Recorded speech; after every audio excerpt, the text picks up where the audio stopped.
我是陈微巧，学茶已经13年了。大4的时候，我去上了第一堂课。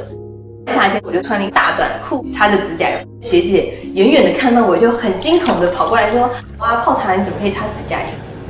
我就讲说：“副总学个茶这么多规矩。”我就问老师，记得老师就是皱着眉头就说：“那你要搭配你的茶席。”所以我一开始学茶就知道，你不用学老人家喝茶，最重要的就是摆出你自己的风格。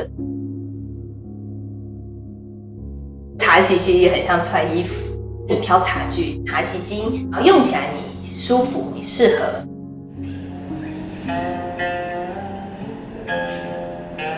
一开始我在学茶的时候，大家都在玩老的器具啊。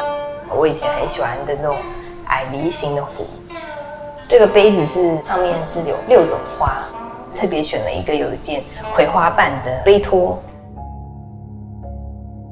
影竹斋的地点看出去，就是看到延绵不断的山脉，所有的门、窗户的拉门全部都是用竹子一根一根去剖磨啊，然后烤啊、除虫啊，然后一根根顶上去的，所以它是一个很纯手工的一个茶室。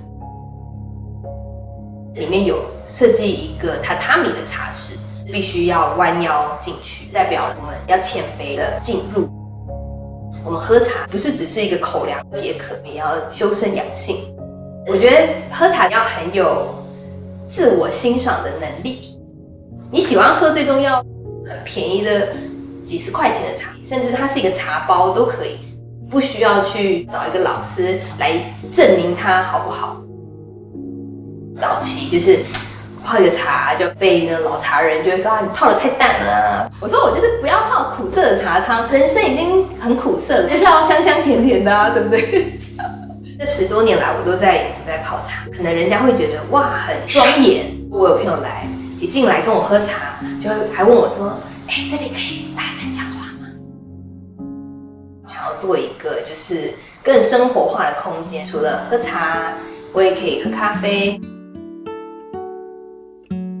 我这个茶席就是跟影竹斋不一样，更多是我生活里面会用到的东西。潜水里面捡了一个珊瑚，它就变成了我的香茶。日本的一个市集里面看到一个陶艺家做的东西都很像贝壳，我可以拿来当我的茶则。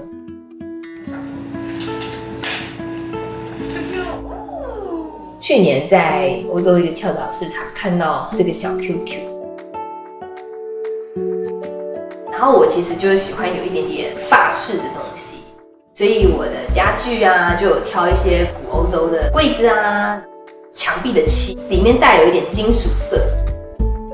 我喝茶在讲的文化，对我来说不是一昧的去仿古或者是去买古物，更多是符合现代化，就是更适合我的生活。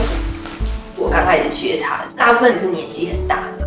我以前晚上我们出去夜店玩去跳舞，12点过没多久我就说我要回家了，我明天还要去喝茶。然后我朋友超生气，就把我骂了一顿。早期大家对喝茶这件事情都太陌生，现在终于也有年轻的茶馆，渐渐年轻人也有发现喝茶也开始可以美。这个年头大家就是很讲究美感啊，你的氛围啊。我们过去摆的茶席，还有办过圣诞节的茶会啊，海底茶会啊，野餐的茶会啊。我的生活里面80%都是茶。对我来说，喝茶这件事情就是可以把茶念去除，因为我就是专心把一件事情